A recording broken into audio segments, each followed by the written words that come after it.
প্রিয় দর্শক, আসসালামু আলাইকুম। মুক্তিযুদ্ধের চেতনা টিভি অনলাইন নিউজ পোর্টালের পক্ষ থেকে আমি স্টাফ রিপোর্টার মোহাম্মদ চানমিয়া শিকদার উপস্থিত হয়েছি চরপুখরিয়া 23 নং সরকারি প্রাথমিক বিদ্যালয়ে এই ভোট কেন্দ্রে। এখানে ভোটার সংখ্যা রয়েছেন প্রায় 2300-র মতো।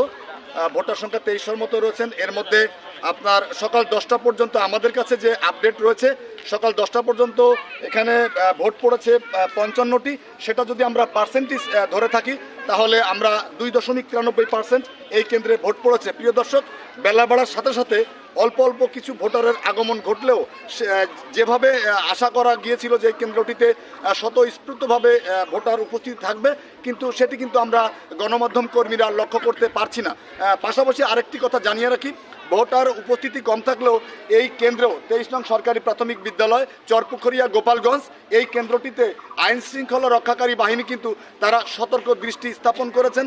পাশাপাশি বডি ক্যামেরার সংযুক্ত করেছেন এখানে, যাতে কোনো প্রকারের সহিংসতা বিশৃঙ্খল পরিবেশ সৃষ্টি না হতে পারে বা প্রোপাগান্ডা ছড়িয়ে ভোট কেন্দ্রকে এই জায়গাটিকে নষ্ট না করতে পারে বা ভোটারদের ভিতরে ভয়ভীতি সৃষ্টি করতে না পারে।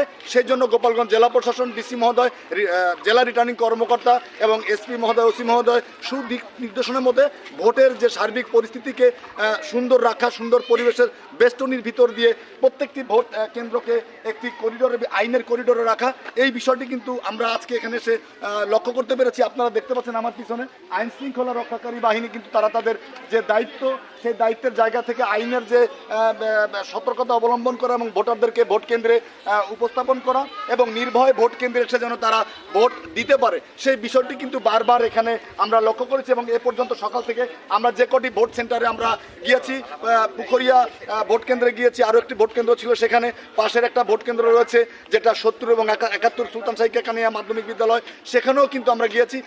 সর্বশেষ কথা হচ্ছে, ভোট কেন্দ্রে ভোটারদের সংখ্যা কম থাকলেও আইন শৃঙ্খলা রক্ষাকারী বাহিনীর যে উপস্থিতি এবং ব্যাপক আকারের সতর্কতা, সেই জায়গা কিন্তু আমাদের গণমাধ্যম কর্মীদের কাছে পরিষ্কার হয়েছে। তো আমি একটু কথা বলতে চাই, এখানে দায়িত্বরত অবস্থায় রয়েছেন জনাব রাকিব আহমেদ, আইন শৃঙ্খলা রক্ষাকারী বাহিনীর দায়িত্বে রয়েছেন। আমি একটু আপনার সাথে কথা বলতে চাই। আসসালামু আলাইকুম, আপনি কেমন আছেন? জি, তো এখানে যে আইন শৃঙ্খলা রক্ষাকারী বাহিনীর যে দায়িত্ব, আপনার দায়িত্বে যে টিমটা কাজ করছে, এখানে আসলে সকাল থেকে কোনো ধরনের কোনো বিশৃঙ্খল পরিবেশ বা আইনের যে জনগণের প্রতি যে আইনের যে বলয়, এটা আপনি কিভাবে ব্যাখ্যা করছেন? আসলে এখানে 23 নং সরকারি প্রাথমিক বিদ্যালয় চরপুখরিয়া, এটা হচ্ছে পাইকান ইউনিয়ন চরপুখরিয়া স্থান। এখানে আমরা আসলে পুলিশ সদস্য 2 জন এবং আমাদের আনসার সদস্য আছে 11 জন, প্রিজাইডিং অফিসার, সহকারী প্রিজাইডিং অফিসার সহ আছে সবাই। আমরা এখানে সকাল থেকে ঠিক 7:30টায় ভোট শুরু হয়েছে। এখানে যাবতীয় যে আইন শৃঙ্খলা পরিস্থিতি স্বাভাবিকের দায়িত্বে আমরা আছি। এখানে ইনচার্জ হিসাবে আমি যতটুকু পরিলক্ষিত হয়েছে যে এখানে খুব শান্তশিষ্ট পরিবেশ এবং যে জনগণের স্বতঃস্ফূর্তভাবে মানে উৎসবমুখরভাবে ভোট দিতে আসতেছে। ধন্যবাদ আপনাকে। শুনছিলেন একজন আইনের রক্ষক জনাব রাকিব আহমেদ, এই সেন্টারটিতে তিনি দায়িত্বে আছেন।